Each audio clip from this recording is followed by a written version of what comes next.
Welcome back to the KOM Morning News. We are so fortunate enough to have Paul Lyle of the American Red Cross with us back in studio. Paul, number one, thank you for your time. Number two, it's a pleasure to see you again. And it's always a pleasure to see you and the good folks here at KOM and Fox 14. We don't have to do this remotely, and we're fortunate that Paul is here for more reasons than one. Paul, I want to jump into your role with the American Red Cross because just recently we now find ourselves in the middle of what's being called a national blood crisis. Not a shortage. No, it's a crisis. We are calling this a crisis. If we could start with the how did we get here? Well, most of it's due to COVID. Like everything else, it's turned our lifestyle upside down. People who've had it, who are suffering through it, can't give because of contact tracing. They're not allowed to give blood, for a certain amount of time.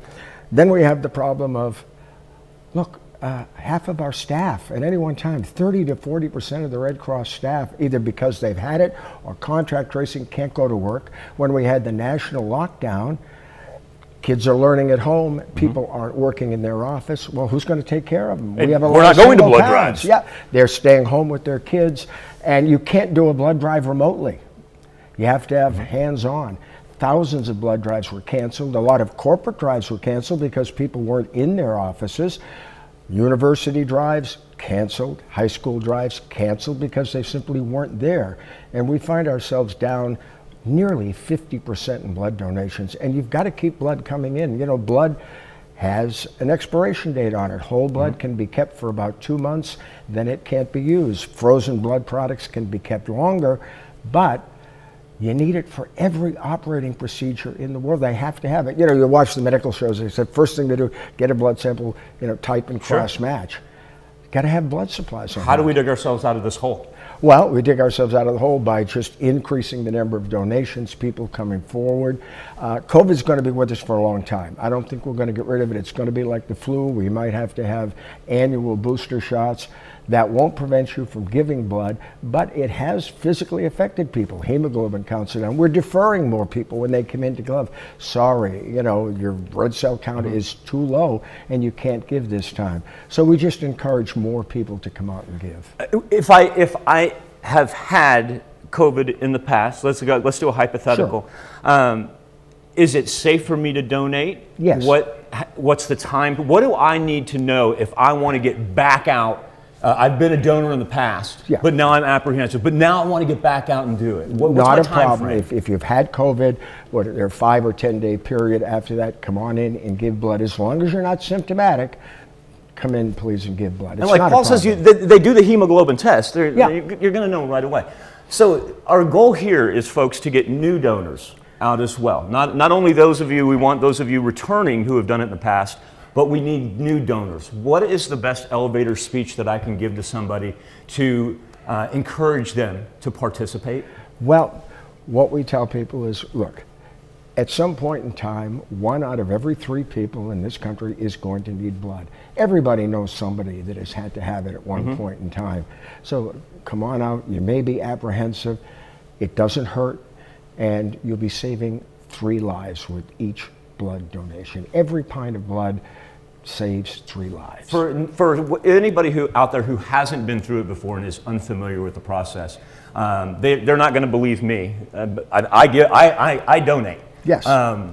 Explain the process and how painless and easy it is. Look, you come in. If you've been there before, you have your little Red Cross card. We scan it in. You can do everything online now. You sit down, they'll take your temperature, they'll test your hemoglobin, you get that's a finger prick, folks. That's a little finger prick. Yeah. That's all it is. And they just watch and see how quickly it goes down. It takes about 15 minutes. It doesn't hurt. It really doesn't. And honestly, they put you on an inclined table and you sit there and you squeeze a ball. Squeeze a little ball. For 15 minutes. Yep. Okay, upcoming donation sites and events. All right. Now that you've got us convinced, we know there's a national blood crisis. Let's take the step forward. How do we participate? Well, next week, on Wednesday and Thursday, we have our annual Battle of the Badges blood drive. Ah, yes. Yeah, this is where the police and fire department make chili. They bring it in. All of our donors and the Red Cross staff vote on which one they like better. And we give them T-shirts. As a matter of fact, this is one from last year, which I will give to you, oh, Michael. Bless you. I haven't seen this year's yet, but they're good. And as a little incentive this year, we've got something kind of incredible. One of the players of the National Football League donated Super Bowl tickets. What? Yep. And we've got airfare, hotel accommodations. Listen, VIP passes to the NFL tailgate party.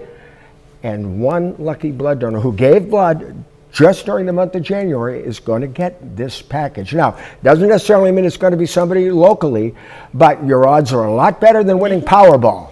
I tell you what, you got to participate to even have a chance. You got that right. And this is all put through the American Red Cross. Through the Red Cross. So every blood donor during the month of January is automatically registered into that drawing. Okay, so we've got burgers and badges coming up in Joplin, but there's a number of other drives, and hopefully even more in the future as your staff become healthier. Is there a place online, is there an online resource where we can find that? It's redcrossblood.org.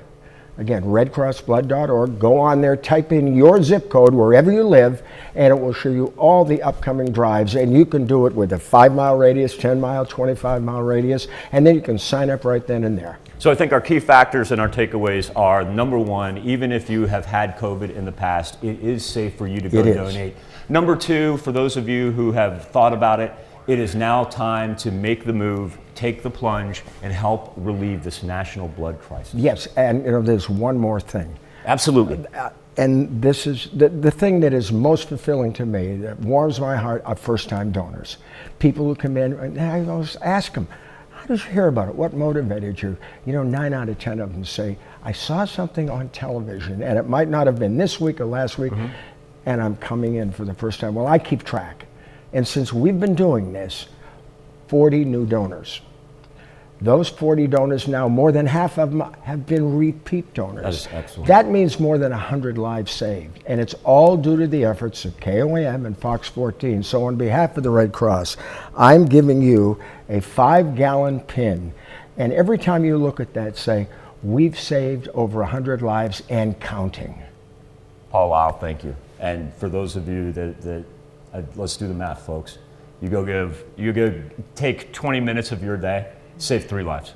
Yeah. Think about that. Put that in perspective. 20 minutes of your day saves 3 lives. Paul Lyle at the American Red Cross. Next time I talk to you, we're not going to talk about a national blood crisis. We're going to talk about the success that you've had in saving people's lives. Absolutely. Thank you, Paul. Thank you. We'll be back with more KOM Morning News right after this.